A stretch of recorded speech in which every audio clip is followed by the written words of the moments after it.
saat teduh. Berdoa kamu untuk diri kamu supaya ujian kelimpahanmu tidak sia-sia. Mari kita berdoa. Bapa dalam surga, terima kasih di pagi hari ini kami kembali di tempat ini bersekutu untuk memuji nama-Mu. Terima kasih Tuhan, waktu dan tempat ini kami serahkan ke dalam tangan pengasihan-Mu. Berkati anak-anak ini. Mohon Tuhan Engkau yang bertata di hati dan pikiran mereka yang mengambil bagian, baik mulai dari MC, singer, dari baik kolektor, pemain musik, bahkan hamba-Mu. Mari berkati kami semua supaya kami pulang dari tempat ini tidaklah sia-sia. Terima kasih. Dalam nama-Mu kami mengucap syukur dan memulai ibadah ini. Amin.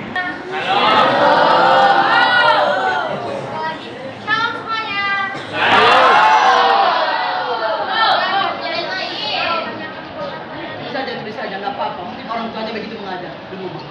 Kalau orang tuanya brengsek juga anaknya. Mari kita naikkan kita. Tuhan berkuasa.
Kita berdoa. Bapa dalam surga, sebentar kami akan mendengarkan firman. Berkati anak-anak ini, damaikan hati mereka, supaya ketika mereka mendengarkan firman Tuhan, mereka bisa menerima. Dalam namamu kami minta syukur.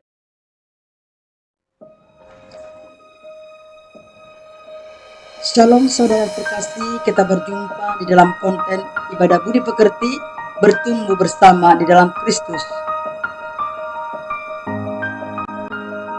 Tema pada kali ini adalah jadilah bijak. Jadilah bijak. Apa sih pengertian bijak? Kata bijak yang terkandung makna bijak, yakni akal budi, arif, atau tajam berpikir, sehingga kata bijaksana dapat mengerti, pandai, cermat, serta teliti ketika menghadapi kesulitan dan sebagainya. Itulah pengertian bijak. Saudara terkasih, di sini ada beberapa tanda orang bijaksana. Yang pertama adalah selalu berpikir sebelum bicara, meskipun dalam keadaan emosi.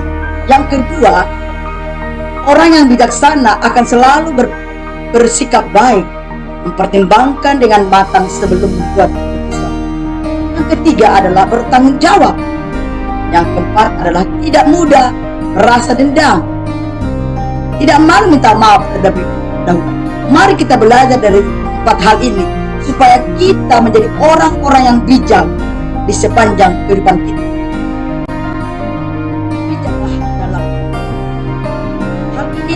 Di dalam Roma 12 ayat 2 dikatakan, janganlah kau menjadi serupa dengan dunia ini, tetapi berubahlah oleh pembaruan budimu, sehingga kamu dapat membedakan manakah kehendak Allah, apa yang baik, yang berkenan kepada Allah, dan yang sempurna. Oleh sebab itu, berdasarkan firman ini, mintalah kebijaksanaan, mintalah hikmat, mintalah penuntunan Tuhan agar kita saudara menjadi berkat bagi banyak orang. Maka ini juga kita ditekankan di dalam Efesus pasal 4 ayat 23 sampai 24. Supaya kita memiliki kebijaksanaan atau bijak, yaitu supaya kamu dibaharui di dalam roh dan pikiranmu yang mengenakan manusia baru yang telah dapat menurut kehendak Allah di dalam kebenaran yang sesungguhnya. Maka sebab itu izinkan kita dibaharui oleh Tuhan supaya kita dapat bijak menghadapi, jalani hari-hari waktu yang Tuhan percaya. Bagaimana saudara kita dapat dibaharui pikiran saudara kita kalau tidak pernah membaca firman? Oleh sebab itu mari kita dituntun oleh firman Tuhan. Dari 3 hal yang pertama adalah minta hikmat dari atas atau dari Tuhan. Maka sebelum kita mengambil keputusan apapun itu, kita memerlukan namanya kebijakan. Maka ditekankan di dalam Yakobus pasal yang pertama ayat yang kelima, mengingat kita untuk meminta kebijaksanaan itu langsung dari Tuhan sendiri, karena daripadanya lah segala sesuatu berasal daripada Tuhan. Maka saudaraku, apa sih pengertian hikmat? Pengertian hikmat adalah kepintaran mencapai hasil, menyusun rencana yang benar untuk memperoleh hasil yang dikehendaki. Maka kita belajar dari Tuhan Yesus, belajar dari Yosua, belajar dari Daud, belajar dari Salomo. Ayat referensi-referensi ini mari saudara baca supaya kita dapat meminta hikmat dari Tuhan, karena Tuhan adalah sumber hikmat. Cara meminta hikmat kepada Tuhan juga sangat sederhana, dan cara Tuhan meresponi permintaan kita juga sederhana. Maka berdoalah kepadanya, kepada Tuhan, dan kemudian baca, renungkan firman-Nya untuk menemukan instruksi dan pandangan. Dia juga akan membantu kita Anda meminta nasihat bijak dari orang-orang berhikmat seperti pendetamu, penatua gereja, dan yang lain-lain. Dan jangan lupa membaca di dalam penekanan Yakobus pasal pertama ayat 6 sampai 8 yaitu meminta tanpa ragu kepada Tuhan. Mintalah, maka Tuhan akan berikan. Yang kedua yang perlu kita lakukan supaya kita bijak dalam hidup ini adalah andalkan Tuhan dalam segala sesuatu. Andalkan Tuhan dalam segala sesuatu. Jangan memakai akan pikiran kita, maka kita diingatkan dalam Amsal 3 ayat 5 sampai 6 mengatakan agar kita mempercayai Tuhan dengan segenap hati dan tidak bersandar pada pengertian sendiri. Percayalah kepada Tuhan dengan segenap hati, dengan segenap hatimu, dan janganlah bersandar kepada pengertianmu sendiri. Akuilah Dia dalam segala lakumu, maka Ia akan meluruskan jalanmu. Dan juga dikatakan di dalam Kolose pasal 3 15 sampai 17 mengingatkan agar kita membiarkan Tuhan memerintah atas hati kita, agar hikmatnya berkata di hati kita. Apapun yang kita lakukan, lakukanlah itu dalam Tuhan Yesus, dalam nama Tuhan Yesus.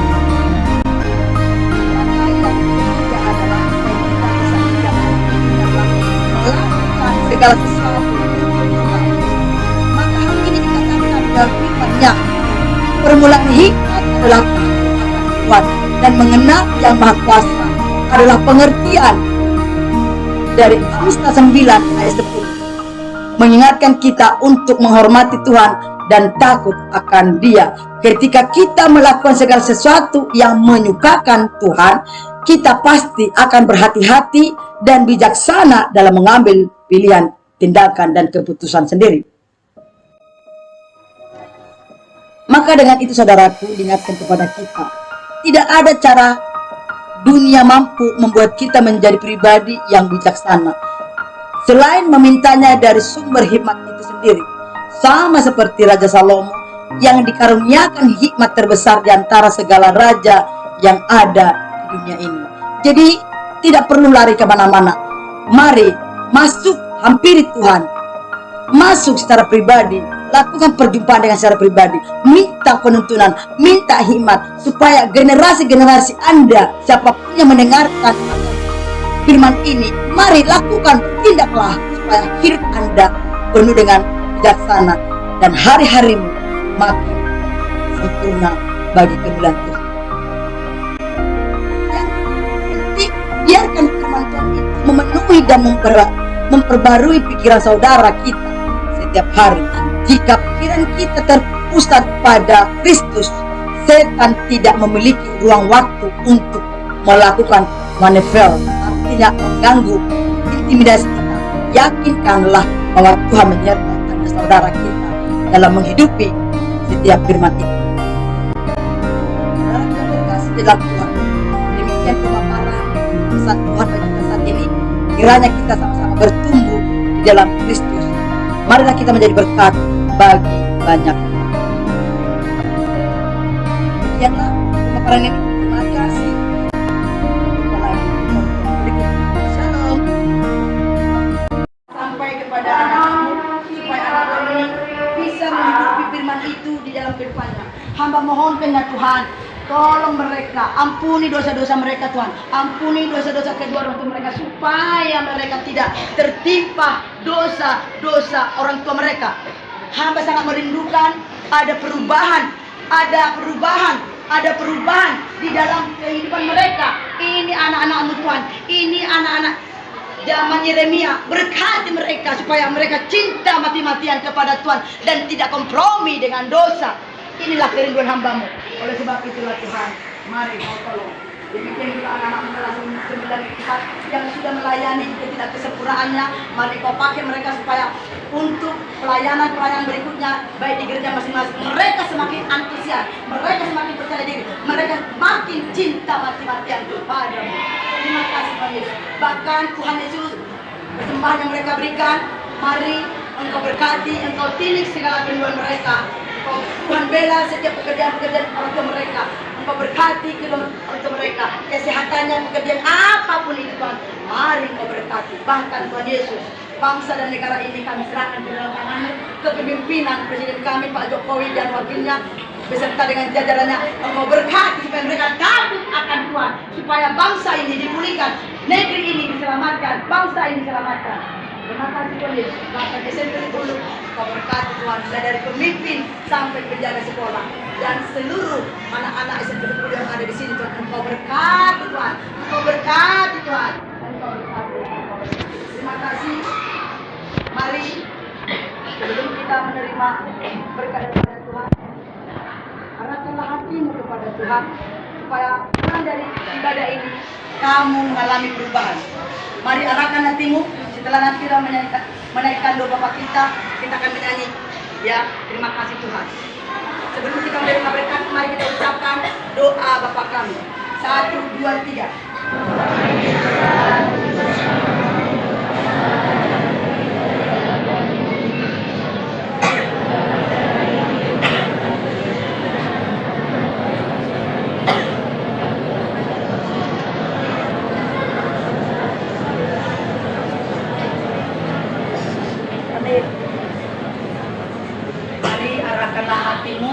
Arahkanlah hatimu, buka hatimu menerima berkat persekutuan kita, berkat persekutuan kita. Diberkatilah akan hidupmu, diberkatilah masa depanmu, diberkatilah Anda ketika Anda keluar masuk dari rumahmu dan kembali lagi dengan penuh selamat, dijauhkannya segala mara bahaya dan berkat-berkat melimpah-limpah. Dan kita percaya Maranatha, Yesus datang kedua kali menyongsong dan menjemput kita orang-orang percaya dan melakukan iman-Nya. Terima kasih. Terpujilah Tuhan, dalam nama kami kita sudah berdoa. Kita sama-sama menyanyikan pujian. Terima kasih.